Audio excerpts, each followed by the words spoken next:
12 बजे।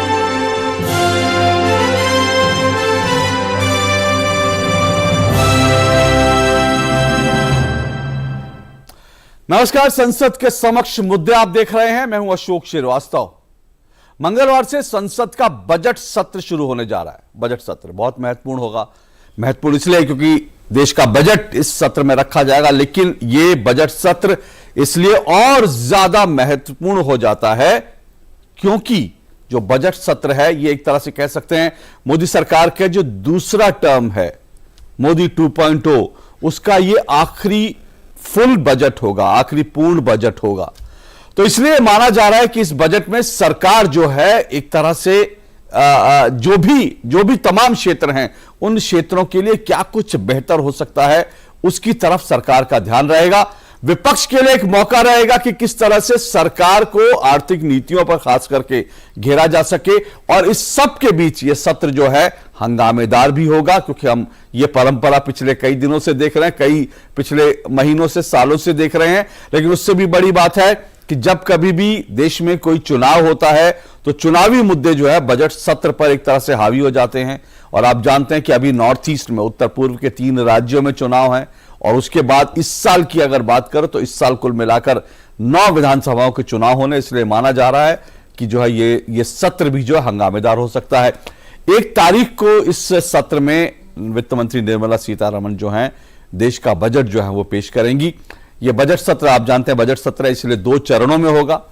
13 फरवरी तक पहला चरण चलेगा, 13 फरवरी से 13 मार्च तक अवकाश रहेगा संसद का, और उसके बाद जो सत्र जब शुरू होगा तो फिर 6 अप्रैल तक चलेगा। कुल 27 बैठकें इसमें होंगी, ऐसा जो है अनुमान है। आज सरकार ने सर्वदलीय बैठक भी बुलाई इस मुद्दे पर, और 27 दलों के 37 नेताओं ने इसमें शिरकत की। सरकार की कोशिश थी कि विपक्ष के साथ सहयोग मिले ताकि जो विधायी काम है उनको भी आगे बढ़ाया जा सके और बजट भी आसानी से जो है वो पास हो सके। इसी पर हम चर्चा करेंगे। विपक्ष के पास अपना क्या एजेंडा है, सरकार के पास क्या सोच है, इन सब पर चर्चा करेंगे। मेरे साथ 3 मेहमान फिलहाल जुड़े हैं। ये तीनों मेहमानों का परिचय करा दूं। मेरे साथ महेश पोद्दार जी जुड़ गए हैं। महेश पोद्दार जी बीजेपी के पूर्व सांसद हैं, वरिष्ठ नेता हैं बीजेपी के। मेरे साथ डॉक्टर अंशुल अभिजीत जुड़े हैं, कांग्रेस के स्पोक्स पर्सन है डॉक्टर अंशुल अभिजीत। और मेरे साथ बृजमोहन श्रीवास्तव जी जुड़े हैं, एनसीपी के प्रवक्ता हैं। तीनों का स्वागत, शुक्रिया आपका जुड़ने के लिए। मैं पोद्दार जी, महेश पोद्दार जी आपसे शुरू कर रहा हूं। महेश पोद्दार जी, ये जैसा मैंने कहा अपने ओपनिंग रिमार्क में भी कि जो है मोदी 2.0 का आखिरी पूर्णकालिक बजट होगा, तो क्या सरकार का फोकस रहेगा? क्योंकि आमतौर पर लोग ये मानते हैं कि भाई चुनाव से पहले जो आखिरी बजट होता है वो बड़ा लोक लुभावन होता है। तो क्या ये माना जाए लोक लुभावन बजट होगा? क्योंकि बड़ा मुश्किल काम होगा ऐसा करना, ये भी मैं यहाँ पे जोड़ दूं, क्योंकि इस वक्त पूरी दुनिया में जो स्थिति, आर्थिक स्थिति है, ऐसे में लोक लुभावन बजट लाना जो है वो बिल्कुल असंभव सा काम है। ये मोदी 2 का पहला बड़ा अंतिम बड़ा बजट है, पूरा बजट है, और इसके बाद हम लोकसभा के चुनाव में जाएंगे। लेकिन आपने जो बात कही लोक लुभावन, तो देखिए लोक लुभावन बजट की परिभाषा ही बदल गई है। वो दिन लग गए जबकि बजट में किसी चीज की ड्यूटी कम कर दो, किसी चीज पे ड्यूटी बढ़ा दो, और वो एक लोक लुभावन बजट हो जाता था। बल्कि लोगों को अब अपेक्षा है कि जब एक लक्ष्य निश्चित है कि हमें देश को आगे ले जाना है, 2047 तक विकसित देशों की श्रेणी में लाना है, 5 ट्रिलियन इकोनॉमी अभी 2-3 साल के अंदर में पूरी करनी है, तो ये सब बहुत निश्चित लक्ष्य है जिसकी ओर हम आगे बढ़ रहे हैं। और जब हम इकोनॉमी के ऊपर में पूरा फोकस कर रहे हैं तो budget is all about economy. Budget में जो लोगों की पहले जो अपेक्षाएं होती थी, कुछ लोग इंटरेस्टेड होते थे, कुछ लोग जो विशेष करके व्यापार, उद्योग व्यापार में जो लोग लगे थे उनकी अपेक्षाएं होती थी कि क्या फायदा होगा, क्या नुकसान होगा। लेकिन अब जनता ये सुनना चाहती है कि देश आगे 1 साल में कहां जाएगा, हमारी रेलवे लाइन कहां जाएगी, हमारे कितने मेडिकल कॉलेज खुलेंगे, शिक्षा के क्षेत्र में क्या तरक्की होगी। ये सब बातें अब बजट में लोग सुनना चाहते हैं।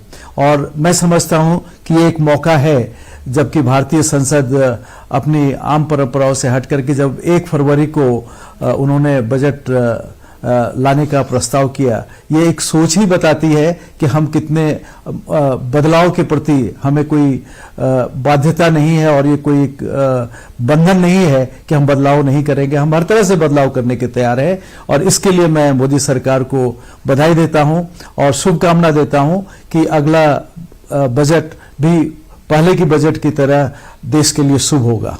डॉक्टर अंशुल अभिजीत, आप लोग क्या उम्मीद कर रहे हैं इस बजट से, और आपको लगता है कि जैसे मैंने शुरू में ही कहा, सत्र तो हंगामेदार होगा ही, ऐसा लगता है आपको भी?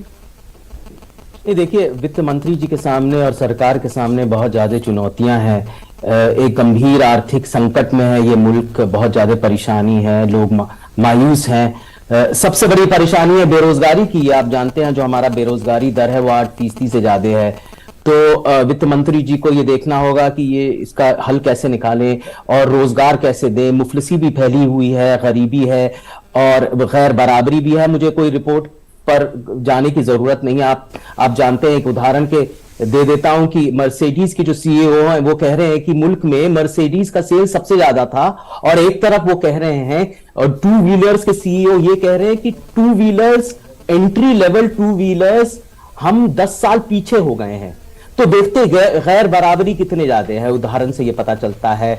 जो कृषि इलाका है, जो कृषि क्षेत्र है वो भी संकट में है। वहां पर इनपुट कॉस्ट इतने ज्यादा बढ़ गए हैं। लेकिन मुझे लगता है कि जो असंगठित क्षेत्र है सबसे ज्यादा वो ध्वस्त हो चुका है, और अभी से नहीं, वो बहुत पहले से। इस बजट में वित्त मंत्री जी का क्या करेंगी ये हम नहीं जानते। इनकी हमेशा ये एक तरह से उद्देश्य रहा है, उनकी नीतियां रही हैं कि गरीबों की जेब से कैसे पैसा निकाले और अमीरों को कैसे फायदा पहुंचाएं। और ये हिंडनबर्ग रिपोर्ट भी ये सामने ले आती है, ये मुझे कहने की जरूरत नहीं। आपने कॉर्पोरेट टैक्स भी कम किया, 30 से 22% किया, इंटरेस्ट रेट्स भी कम हुए कि कारोबारियों के, बड़े बड़े कारोबारियों को फायदा मिले, लेकिन निजी निवेश नहीं हुआ। क्योंकि अगर निजी निवेश होता तो रोजगार बढ़ता तो लोगों की जेब में पैसे आते तो मांग बढ़ती, और फिर ये सिलसिला जारी रहता। और ये जो हमारी जो आर्थिक स्थिति है जो जमी हुई है, जिसका पहिया जो जाम है वो चलने लगता। तो ऐसा अभी तक हुआ नहीं है। हम उम्मीद करते हैं ये हुआ। अपनी उनकी प्रायोरिटीज बदलनी होगी कि गरीबों पे तवज्जो देना होगा। भाई, गरीब और जो गुर्बत है उसको हटाना होगा।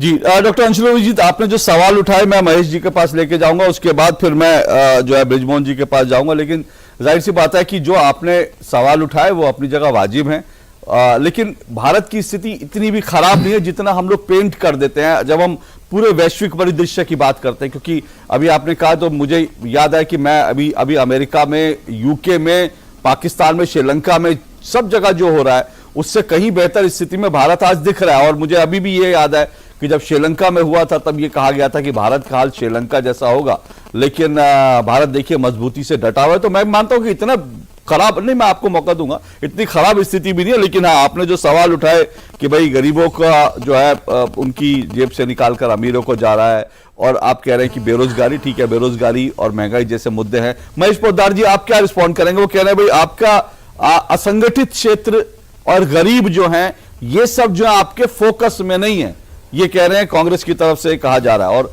यही वो मुद्दे कह रहे हैं कि संसद में हम इस पर सरकार को घेरने की कोशिश करेंगे। देखिए, मुझे तो ऐसा लगता है कि, और मुझे विश्वास हो गया है, मैं जितनी बार सुनता हूं विश्वास मजबूत होता जाता है कि कांग्रेस जमीन से कट गई है, वो हट गई है। जब वो बात करते हैं, उदाहरण के तौर पे जीएसटी के कारण, मैं भी व्यापारिक क्षेत्र से आता हूं, देश के किसी भी राज्य ने कहीं भी सार्वजनिक रूप से जीएसटी की आलोचना नहीं की है, और आंकड़े बताते हैं कि जितना उनका आय की वृद्धि की दर थी पहले जो वैट के समय में, उससे अधिक राजस्व उनको जीएसटी के जमाने में मिल रहा है। और किसी भी व्यापारी से पूछे तो आज वो बहुत सहजता से, सरलता से व्यापार कर रहा है। लेकिन ये बात चूंकि उनके बड़े नेता ने कह दी है तो उनकी मजबूरी है हर प्लेटफॉर्म पे इसी बात को बोलते जाना। लेकिन ये जो सिद्धांत है ना कि झूठ को बार बार बोलो तो सच हो जाएगा, ये हर जगह लागू नहीं होता है। कम से कम इस सरकार में तो नहीं होता है, और भारत की जनता के साथ तो ये नहीं होता। रही बात बेरोजगारी की, बेरोजगारी एक समस्या है देश की, चूंकि हमारे पास में हमारी पॉपुलेशन काफी बड़ी है। लेकिन इस पॉपुलेशन को हम देखते हुए जब तक हम आर्थिक प्रगति नहीं करेंगे, और इस महामारी के बाद भी यदि हमने अपनी आर्थिक प्रगति की दर को बरकरार रखा है, जिसे सारी दुनिया के सभी प्रतिष्ठित पार्टियों को छोड़ दें, विपक्षी पार्टियों को छोड़ दें, वो एक काले चश्मे से देखते हैं और एक रंगीन चश्मे से देखते हैं, उनको छोड़ दें, बाकी सारे लोग तारीफ करते हैं भारत की कि हमने अपनी इकोनॉमी को बहुत अच्छे से मैनेज किया, हमने हर क्षेत्र में तरक्की की। जहां तक उन्होंने उदाहरण दिया ऑटोमोबाइल सेक्टर की, ऑटोमोबाइल सेक्टर में 10% से लेकर 30% तक की वृद्धि हुई है। अभी जो देखा गया है कि जो अर्थ इक्विपमेंट, जो कंस्ट्रक्शन के इक्विपमेंट होते हैं, कल ही आंकड़े आए हैं कि प्री कोविड के जो आंकड़े थे उससे ऊपर हम चले गए हैं। ये सब इंडिकेटर हैं, जिसको कोई देखे तो विश्वास करेगा। मेरा तो आग्रह होगा कि इन भ्रम को छोड़ के निकल करके यदि सरकार को कुछ सुझाव देना चाहे, कुछ कंस्ट्रक्टिव सुझाव देना चाहे, तो सिर्फ आलोचना नहीं बल्कि कुछ सुझाव दें। ये सरकार सुनती भी है और करती भी है और सबकी सुनती है। बृजमोहन जी, दरअसल लेकिन होता क्या है कि हम लोग अक्सर आप भी जानते हैं कि टेलीविजन चैनलों पर यह आरोप लगाया जाता है, टेलीविजन चैनलों की डिबेट में जो है हेडलाइंस निकाली जाती है, चीख चिल्लाहट होती है, डिस्कशन नहीं होती ज्यादा। लेकिन अब तो ये संसद में भी होने लगा कि वहां पर भी हेडलाइंस दिखती है, कैमरे दिखते हैं, लेकिन चर्चा संसद में भी जो है वो कम दिखती है, अच्छे मुद्दों पर उस तरह की चर्चा। क्या वो मिसिंग है जिसके कारण जो है, जो अभिजीत जी ने कहा कि भाई ये मुद्दे हैं, पोद्दार जी कह रहे हैं भाई सुझाव दें, चर्चा करें उस पर, वो क्या आपको मिसिंग दिखाई देती है संसद में? और ये बजट सत्र इंपॉर्टेंट सत्र, आपको लगता है कि इसमें कम से कम कुछ गंभीर चर्चा देखने को मिलेगी? ये बात सच है कि जो बजट होता है देश का, वो एक साल के लिए देश के नागरिकों को ये संदेश देता है कि उनका अगले साल का आर्थिक स्वरूप क्या होगा और उसमें उनकी अपनी क्या भूमिका होगी और वो सरकार से क्या अपेक्षा रखते हैं। तो मैं सोचता हूं ये बहुत महत्वपूर्ण मुद्दा है जिस पर हम लोगों को निश्चित रूप से बहुत ही सकारात्मक तरीके से बात करना चाहिए, क्योंकि इसमें देश के 1 अरब 40 करोड़ लोगों की तो आशा जुड़ी होती है। इसके अलावा जो मुल्क हमारे साथ व्यापार करते हैं, जिन मुल्कों के साथ हम लोग व्यापार करते हैं, उन लोगों का भी केंद्र बिंदु हमारा ये बजट होता है। मैं सोचता हूं कि ऐसे मौके पर अभी हम लोगों को हमारे लॉजिस्टिक जो सिस्टम है उसको इंप्रूव करने की बात इस बजट में आनी चाहिए, ऐसा मेरे को लगता है। हमें ग्रीन एनर्जी के ऊपर बहुत ध्यान देना चाहिए, हमें सर्कुलर इकोनॉमी के ऊपर बहुत ध्यान देना चाहिए। अशोक जी, मैं बताऊं कि विश्व में इस समय सर्कुलर इकोनॉमी के ऊपर सबसे ज्यादा काम हो रहा है, क्योंकि सर्कुलर इकोनॉमी से हमको 2 लाभ होते हैं। एक तो ये होता है कि जो हमारे नेचुरल रिसोर्स होते हैं उनका दोहन कम हो जाता है, वो साथ ही साथ कीमत कम हो जाती है। तो विश्व में अभी आर्थिक स्थिति को मजबूत करने के लिए सर्कुलर इकोनॉमी पे बहुत काम हो रहा है और मुझे लगता है कि इसमें हमारी सरकार को भी एक प्रोग्राम लेकर आना चाहिए जिसपे की बातचीत हो। दूसरी बात मैं कहना चाहता हूं कि आप देख रहे हैं कि सरकार ने एक संकल्प लिया कि हम 2072 तक हम अपने देश को जो कार्बन का उत्सर्जन होता है उस पर 0 कर देंगे। ये बहुत बड़ा संकल्प है जो सरकार ने लिया है। मुझे ऐसा लगता है कि इसके लिए सरकार को अपने नियमों में थोड़ा संशोधन करना पड़ेगा। आपको जान के बड़ा आश्चर्य होगा कि हमारे यहां पर जो इसको रोकने के लिए, इस कार्बन के उत्सर्जन को रोकने के लिए हमको सबसे ज्यादा ध्यान देना चाहिए सोलर एनर्जी पे, हमको ध्यान देना चाहिए सीएनजी, जीएसटी, सीएनजी और हाइड्रोजन के उत्पादन पर। लेकिन आपको जानकर आश्चर्य होगा कि सरकार एक तरफ इस उत्सर्जन को कम करने की बात करती है, दूसरी तरफ उसने इस पर 18% जीएसटी लगा रखा है। मतलब यदि आज मैं अपने आप पे सोलर प्लांट लगाना चाहूं जिसपे कि मैं सरकार की मदद कर रहा हूं, उस पर सरकार ये अपेक्षा रखती है कि उसको 18% जीएसटी के रूप में दूं। मेरी मान्यता यह कि इस मामले में संसद को बहुत ही गंभीरता से विचार करना चाहिए और ये 18% को तत्काल समाप्त करना चाहिए। दूसरी बात, ऑर्गेनाइज सेक्टर की, जो अभी अनऑर्गेनाइज सेक्टर की बात अंशुल भाई ने की, इन्होंने बहुत अच्छा मुद्दा उठाया, लेकिन आदरणीय पोद्दार साहब ने उस मुद्दे पर यह कहा कि 10 से 30% तक हो गए। मैं पोद्दार जी आपको बता दूं, भारतीय जनता पार्टी की सरकार जो नियम लेकर आई थी खदानों में, खदान का उन्होंने ऑक्शन की शुरुआत की थी, इसको हिंदुस्तान की जो ब्यूरोक्रेसी है उसने इसको इस अपने ढंग से इसके नियमों का उन्होंने इंटरप्रिटेशन शुरू कर दिया है। उसके कारण यह है कि जो पुरानी जो खदानें थी जो काम कर रही थी वो भी बंद हो रही हैं और जो नई खदानों का जो ऑप्शन हुआ है उसमें से 80% खदानें अपना काम ही शुरू नहीं कर पाई। मैं सोचता हूं इसमें सरकार को बहुत ही गंभीरता से सोचना चाहिए। मैं एक बात और कहना चाहता हूं कि जो जब ये सरकार 2012 में जब भारतीय जनता पार्टी इस देश की सरकार बनाने की तैयारी कर रही थी, उस समय भारतीय जनता पार्टी के नेताओं ने बड़े बड़े सम्मेलन किए थे कॉमर्स इंडस्ट्रीज के, और मैंने आदरणीय पीयूष गोयल साहब को उसको सुना था। उन्होंने ये कहा था कि मैं चूंकि खुद एक चार्टर्ड अकाउंटेंट हूं, उनमें बहुत अच्छा अगर हमारी सरकार आएगी तो हम देश के बहुत अच्छा आयकर नियम देंगे और हम आयकर में, इनकम टैक्स में हम बहुत अच्छे सुधार करेंगे। आपको जानकर अशोक जी बड़ा आश्चर्य होगा कि आज स्वर्गीय अरुण जेटली साहब ने जो उस समय 2,50,000 की जो लिमिट दी थी 2014 में, आज तक आय की जो सीमा है वो 2,85,000 है। मैं ये सोचता हूं कि इस मौके पे संसद में इस बात पे चर्चा होना चाहिए और इसको बढ़ाकर कम से कम 8 लाख रुपए तक लेकर आना चाहिए। इस समय हमारा जो पड़ोसी मुल्क है, जिसे कहा जाता है कि वो विश्व का सबसे बड़ा बाजार है क्योंकि वो सबसे ज्यादा निर्यात करता है, उसके यहाँ पे सबसे ज्यादा प्रोडक्शन होता है, चाइना, वहां पर इत्तेफाक से कोविड के कारण उनकी इकोनॉमी सुस्त पड़ी हुई है। भारत के लिए यह मौका है कि हम उन चीजों के ऊपर ध्यान दें जिनका की, क्योंकि हमारा बजट डेफिसिट भी है, हम चाइना से ज्यादा माल खरीदते हैं और हम अपना माल उनको कम देते हैं, आयात हमारे से कम है।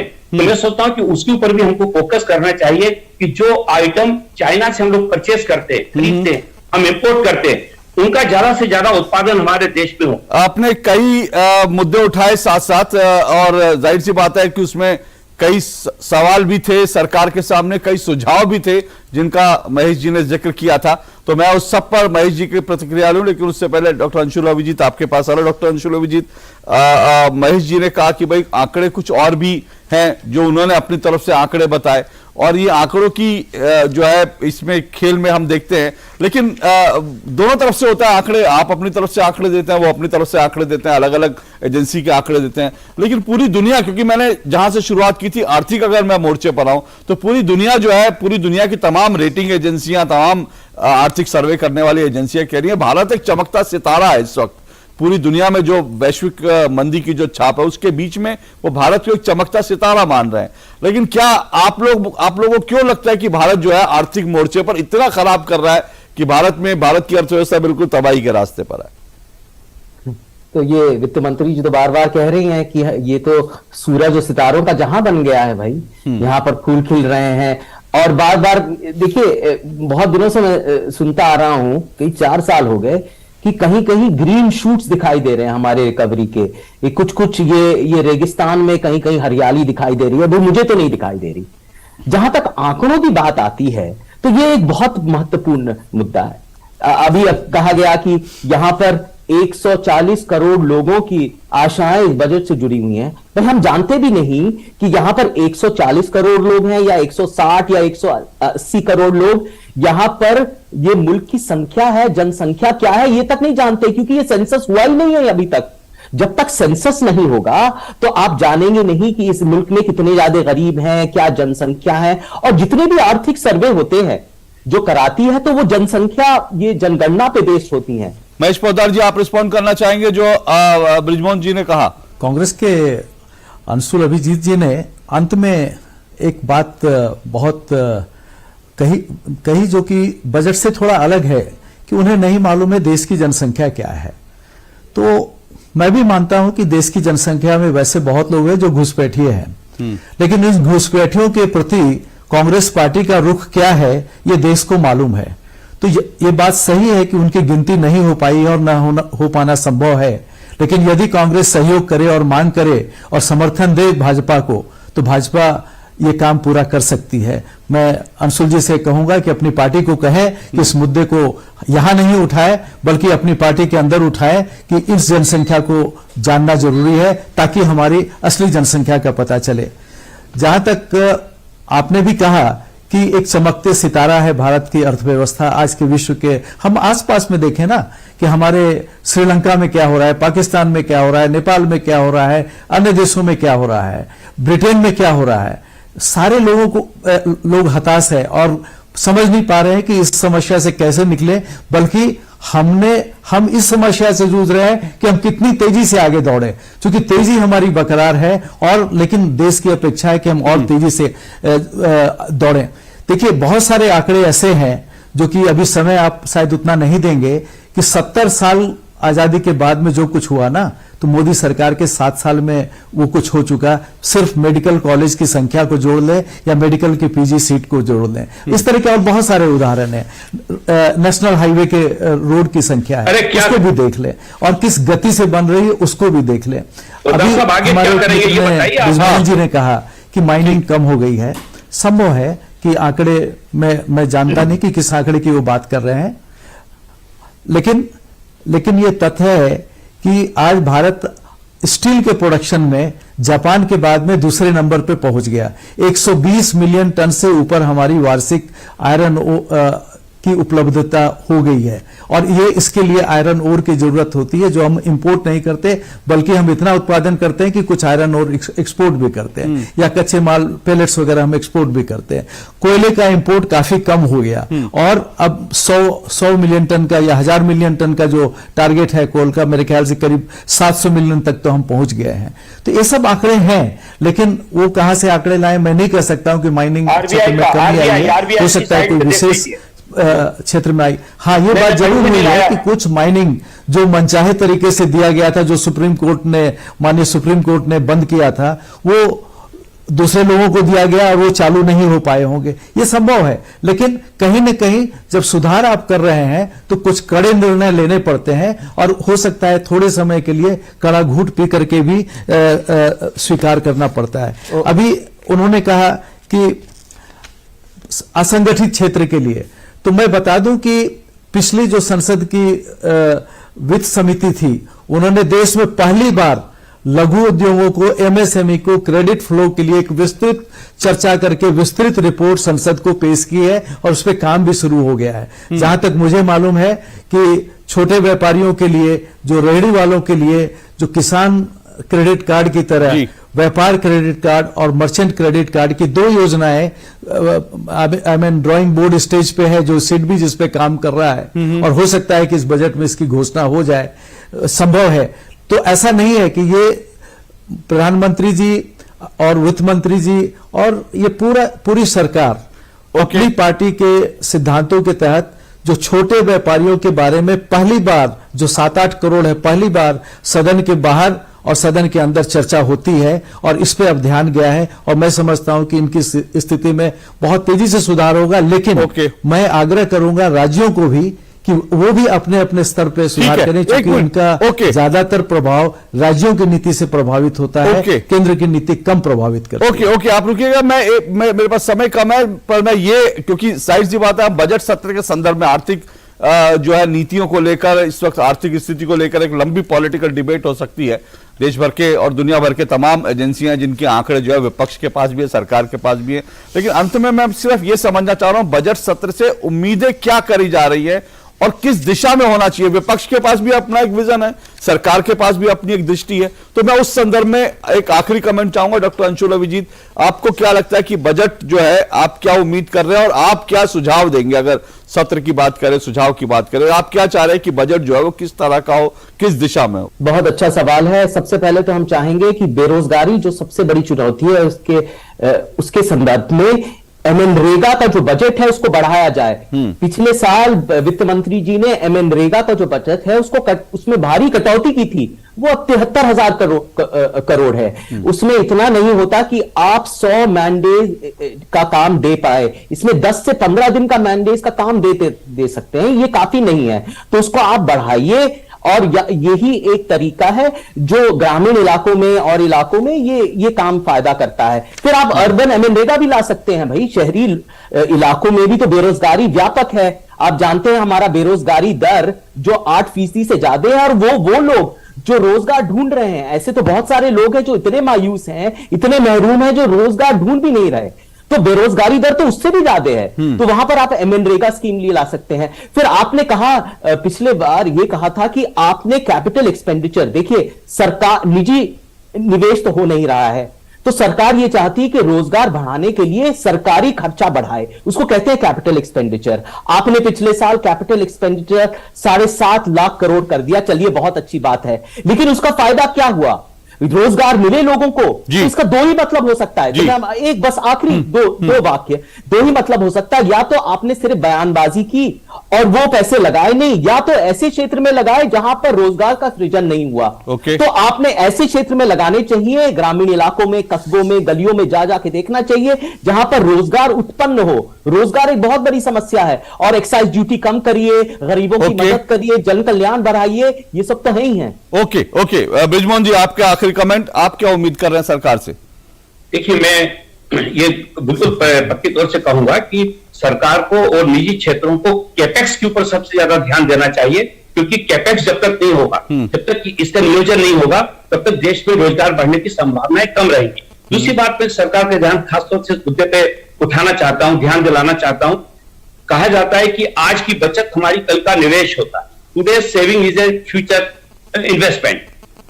भारत में औसत जो बचत थी वो 23% हुआ करती थी, जो घट के 10.2% आ गई है। और ये भी आंकड़ा मैं आरबीआई का दे रहा हूं, तो कोई जो भी आंकड़ा, जैसे पोद्दार साहब पूछे थे आंकड़ा कहां से लेकर आए, तो उन्हें बता दो आरबीआई का आंकड़ा है, उनको ध्यान देना चाहिए क्योंकि सरकार उनकी है। ओके, ये भी आंकड़ा आरबीआई का है। ठीक है। तो आज की जो बचत ना होने से, ये बचत ना होने के पीछे कारण क्या है? क्योंकि भारतीय जनता पार्टी की परेशानी ये सरकार की कि ये वस्तु स्थिति को समझना ही नहीं चाहती। यदि कोई हम हकीकत भी बताते हैं तो इनको लग रहा है कि इनकी आलोचना कर रहे हैं। आलोचना नहीं कर रहे, ये देश हमारा भी उतना है जितना उनका है। ओके ओके, महेश पोद्दार जी वो कह रहे हैं कि हम आलोचना नहीं कर रहे, बल्कि सरकार को एक बता रहे हैं इस वस्तु स्थिति का, और हम भी चाहते हैं कि ये सब चीजें सुधरें। यहां पे दो चार चीज मैं बताऊंगा। उन्होंने कहा है कैपेक्स के बारे में, तो महोदय, रोड, बिजली, सोलर पावर, हर परिवार के लिए घर, ये सब कैपेक्स इन्वेस्टमेंट है जो कि सोशल ऑब्जेक्टिव के लिए है। हाँ, यदि वो ये कहे कि सरकार फैक्ट्रियां नहीं लगा रही है तो वो बात सही है, क्योंकि सरकार की नीति बहुत स्पष्ट है that we have no business to be in business. वो निजी क्षेत्र पे भरोसा कर रही है, और निजी क्षेत्र अपेक्षा से अधिक उसका लाभ हमें मिल रहा है। ये हम देख रहे हैं, चाहे वो स्टील का सेक्टर ले लें, या ऑटोमोबाइल का सेक्टर ले लें, एविएशन का सेक्टर ले लें, किसी भी सेक्टर का ले लें। दूसरी तरफ उन्होंने कहा कि उद्योग धंधे बंद हो गए, निवेश नहीं हो रहा है, निजी क्षेत्र भी बैठा हुआ है। तो केवल एक इंडिकेटर है सेंसेक्स, तो 6000 से ऊपर चल रहा है, जो कि मेरे ख्याल से 5 साल पहले करीब 4000 था। ये भी एक आंकड़ा है। तीसरा जो उन्होंने कहा कि बेरोजगारी के बारे में सारे लोग चिंता है, लेकिन मनरेगा का बजट उनको भी मालूम है। और वित्त मंत्री, मुझे अच्छी तरह याद है, वित्त मंत्री जी ने बहुत स्पष्ट कहा था सदन में कि मनरेगा के लिए बजट का कोई लिमिट नहीं है, जितनी मांग होगी उतना फंड दिया जाएगा। आने वाले जो सदन का सत्र है उसमें मैं विपक्ष से अनुरोध करूंगा और आग्रह करूंगा एक देशवासी के तौर पे कि वो सार्थक बहस करें, व्यवधान न डालें। और मैं समझता हूं कि देश भी देखता है, पूरा देश बहुत रोचकता से देखता है, करोड़ों लोग देखते हैं कि क्या बहस हमारे सांसद कर रहे हैं। कोरोना के बावजूद सारे सदन में उत्पादकता करीब 100% के आसपास रही है, और व्यवधानों के बावजूद हमारा जो मुख्य कार्य है कानून बनाना, उस कानून बनाने में हम सफल होते जा रहे हैं। उम्मीद करेंगे संसद में जो है अच्छी बहस देखने को मिले। और जाहिर सी बात है कि संसद में हम देखते हैं कि अर्थव्यवस्था पर जो है राजनीति अक्सर भारी हो जाती है, लेकिन ये क्योंकि बजट सत्र है तो उम्मीद करेंगे अर्थव्यवस्था जो है वो राजनीति पे भारी रहे, और आर्थिक मुद्दों पर देश के सामने जो देश की तस्वीर और कैसे देश के लिए अगला रोड मैप है सरकार का, वो जो स्पष्ट रूप से दिखे, और सरकार और विपक्ष जो है मिलकर चर्चा करे, क्योंकि जो भी आर्थिक स्थिति विश्व की है उसमें देश आगे बढ़े, यह विपक्ष के भी हित में है और सत्ता पक्ष के भी हित में है। बहुत बहुत शुक्रिया मेरे सभी मेहमानों का इस चर्चा में शामिल होने के लिए। तो संसद के समक्ष मुद्दे में फिलहाल इतना ही। नमस्कार।